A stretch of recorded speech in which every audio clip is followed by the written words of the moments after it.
teknik modifikasi cuaca. Saya akan menelisiknya eksklusif.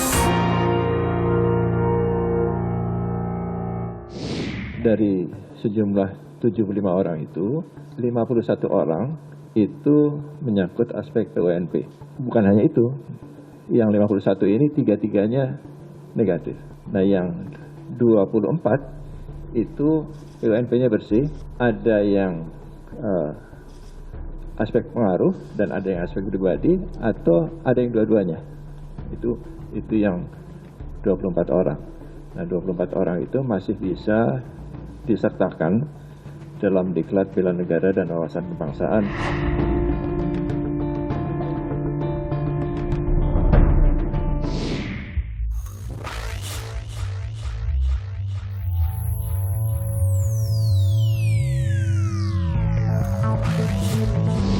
Bisa jadi Anda lolos di tes tertulis, tapi gagal di tes wawancara.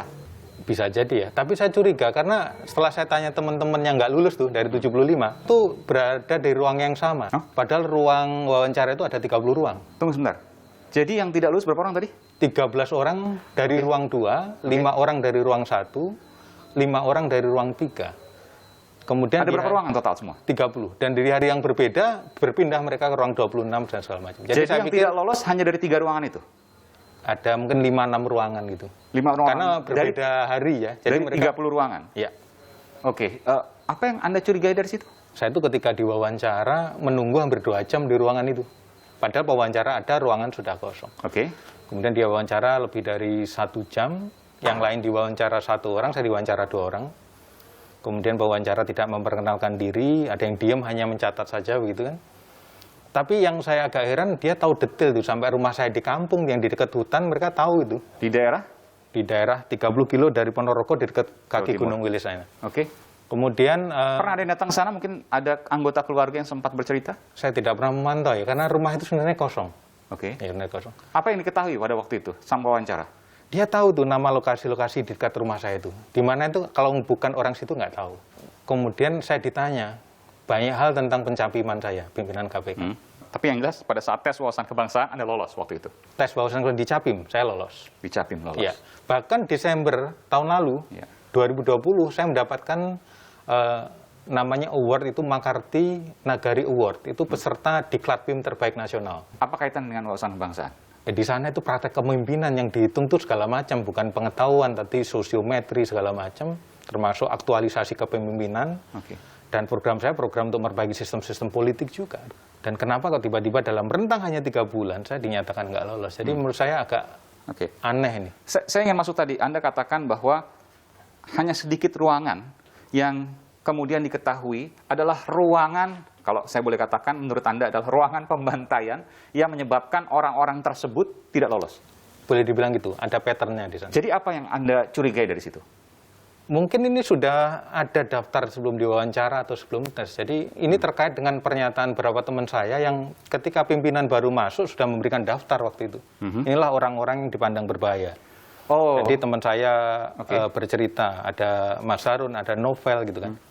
Dan 2 pimpinan mengonfirmasi tentang daftar itu tadi. Kumpulkan dalam beberapa ruangan karena pewawancaranya sudah mempelajari betul Anda-Anda ini. Itu kecurigaan Anda? Karena detail banget mereka bertanya. Misalkan yang memberikan referensi pimpinan itu kan saya 7 orang tuh. Saya hanya bisa menyebut 6. Satu lagi nggak ingat? Dan 2 asesor tuh bisa menyebut 1 nama lagi. Dan dia sebut itu dan itu benar. Menurut saya itu kalau tidak berasal dari suatu lembaga atau seseorang yang secara profesional mencari informasi detail, itu nggak bisa dilakukan. Terus menurut saya yang agak saya curiga, karena kita tuh di BKN ya, hanya boleh pegang pensil saja. Saya takut nanti gara-gara pensil itu nanti bisa dihapus kan, dirubah hasil tes kita. Jadi mungkin kalau misalkan ini bisa dibuka kepada publik hasil tes kita seperti apa, terus kita bandingkan dengan data mentahnya itu benar nggak itu jawaban kita, jangan kan jawaban-jawaban yang sudah direkayasa. Anda dukung nggak ketika kemudian hasil ujian Anda yang tertulis tadi, maupun mungkin rekaman pada saat wawancara dibuka? Iya, saya bersedia. Apa pertanyaan yang menurut Anda janggal dan Anda bisa menjawab itu? Saya ditanya tentang utang. Menurut saya utang di Indonesia itu gimana sih gitu kan. Saya coba dipancing untuk berprotes terhadap utang. Kemudian saya bilang utang nggak masalah. Karena utang itu bagian dari partisipasi masyarakat dalam bentuk obligasi segala macam. Itu tertulis esai? Itu wawancara. Oh, di essay tulis pertanyaannya seperti apa? Ya, tentang bagaimana menurut Anda utang Indonesia. Dan jawaban Anda tertulis waktu itu apa? Waktu itu, menurut saya utang adalah bagian dari partisipasi masyarakat dalam membangun. Tetapi berhati-hati memilih hutang. Ada lagi pertanyaan lagi yang tertulis? Itu ada sikap ya, misalkan orang Jepang itu kejam, orang Cina sama saja, LGBT segala macam. Pilihannya? Setuju, tidak setuju begitu. Oke. Jadi memang kita agak dilematis gitu kan. Tapi saya pernah menjawab dan lulus gitu. Oke, saya coba yang disebutkan orang Jepang itu kejam. Jawaban Anda? Ya enggak lah itu kan. Tidak setuju. Ya karena itu kita disimplifikasi terhadap ras tertentu, negara tertentu. Oke. Berbeda penjajah Jepang kejam, beda lagi cerita. Tapi Oke. ini orang Jepang. Orang Jepang dengan penjajah Jepang berbeda. Berbeda. Ketika ditanya orang Jepang kejam, jawabannya tidak setuju. Ya tidak setuju. Ini rasis sekali, nggak boleh. Oke, termasuk juga soal tulisannya, Misalkan orang Cina sama saja, misalkan. jawabannya tidak setuju. Ya tidak setuju. Orang Cina banyak yang baik. Ada Rizwin yang 75 nggak lulus itu Cina juga, Buddha juga. Dia orang baik sekali gitu. Jadi nggak bisa kita rasis seperti ini. Cuma kan kita ambigu nih. Jawaban seperti ini apa yang benar gitu kan? Kalau diinterpretasikannya oleh asesor, bisa aja buat sesuatu yang Jadi berbeda. sampai sekarang, Anda yakin bahwa tes Anda, baik tertulis maupun wawancara, itu nggak ada yang bermasalah, lulus semua. Lulus saya yakin. Dan oleh karena itu, Anda siap untuk dibuka semuanya, yang tertulis maupun wawancara, dan teman-teman yang lain juga Anda yakin mereka siap untuk dibuka itu. Siap. Supaya semuanya ini terbuka. Iya, siap. Bahkan kalau perlu dibuka itu hasil tulisan yang pensil itu. Kita takut itu nanti dirubah di sana. Kalau seandainya diubah, bukan nggak mungkin. Anda punya pemikiran seperti itu, karena menulis pensil. Kenapa Anda tidak menggunakan pulpen? Karena nggak boleh selain pensil. Jadi pada waktu masuk tes, Semuanya kita digeledah, hanya boleh pakai pensil. nggak boleh bawa apa-apa, HP, handphone, nggak boleh. foto pun nggak boleh. Nggak boleh. Jadi dikasih pensil, dikasih dari asesor dan lain sebagainya, Iya. kertas tinggal nulis di situ. Ya. Jadi semua, bukan hanya Anda, semua teman-teman yang dinyatakan tidak lulus, termasuk yang 51 nanti, itu sama sekali menyangka bahwa mereka semua akan lulus. Karena nggak ada hal-hal yang sesungguhnya baru di sana.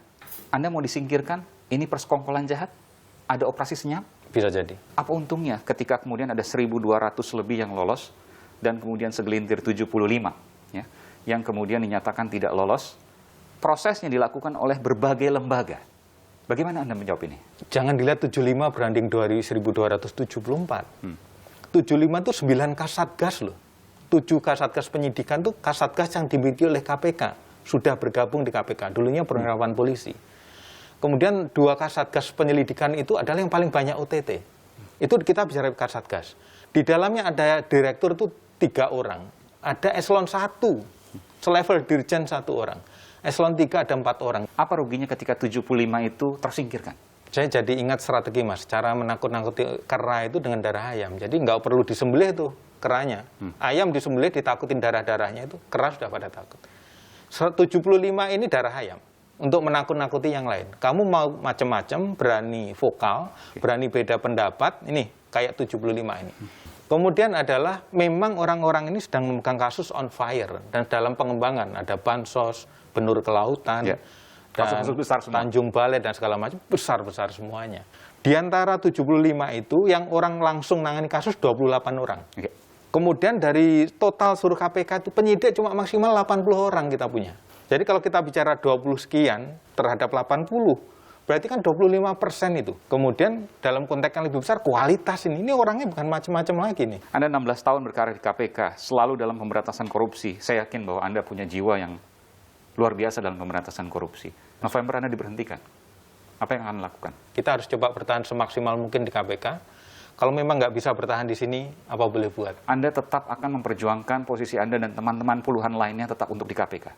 Bukan posisi kami, agar kami bisa menjalankan apa yang diamanahkan untuk memberantas korupsi.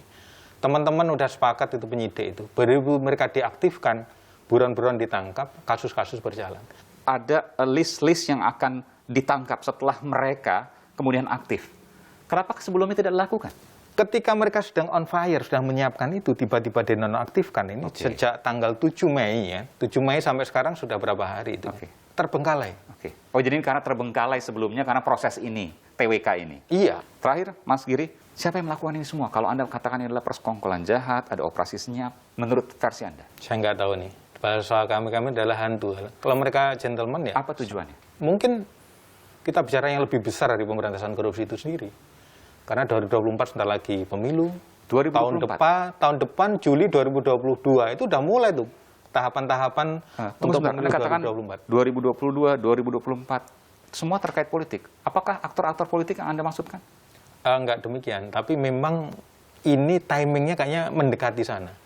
Dan gini Mas, saya sampaikan bahwa ini pandemi ini uang nggak banyak beredar karena orang sulit juga berusaha kan. Jadi andalannya juga APBN. Jangan sampai APBN digarong nanti. Gara-gara orang-orang yang berani melindungi itu dari istilahnya melindungi agar tidak dikorupsi dipecat seperti ini.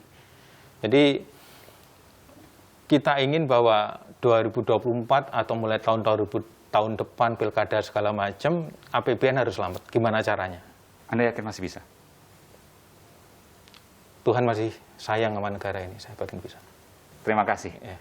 Mas Giri Suprabdiono masih ya, Direktur Sosialisasi dan Kampanye Anti Korupsi KPK yang sekarang on job alias nonaktif dan harus berada di perpustakaan.